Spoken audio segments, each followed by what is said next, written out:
Hi friends, welcome to my short video. এরকম টাইপের math আমি আগেই সলভ করেছিলাম। সেটা পিতাপুত্রের এজ রিলেটেড দিয়েছিল, এটা সংখ্যার অনুপাত দিয়ে দিয়েছে। তো আমি যেভাবে সলভ করছি, যেই ওয়েতে সলভ করছি, একবার বুঝে নাও, দেখবে 3-4টা চ্যাপ্টারের ম্যাথ এমনিতেই সলভ হয়ে যাবে। চলো এটাকে সলভ করে দেখি। বলছে দুটি সংখ্যার অনুপাত 10:7 এবং তাদের পার্থক্য বলেছে 105। তো এটার পার্থক্য বের করে নেব। পার্থক্য কত? 3।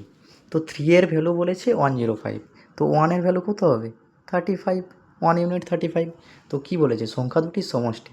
তো সংখ্যা দুটির সমষ্টি কত হবে? 17 ইউনিট। তো সমষ্টি 1 ইউনিট 35, 17 ইউনিট হবে 17 ইন্টু 35। তো এটা গুণ করলে অ্যান্সার এসে যাবে। কিন্তু এখানেও একটু বুদ্ধি লাগাবো, কারণ 35 আর 17 গুণ করতে হলে আমাদের একটু টাইম লেগে যাবে। তো 17 কার কাছাকাছি? 20-র কাছাকাছি। তাহলে 35কে 20 দিয়ে গুণ করলে হয় 700, কিন্তু 3 আমি বেশি নিয়েছি, তো 3কে কমাতে হবে। 35কে 3 দিয়ে গুণ করলে 105। তো 700 থেকে 105 মাইনাস করলে 595 এসে যায়। মুখে মুখেই হয়ে যাবে। তো option A is the correct answer of this question. Thank you.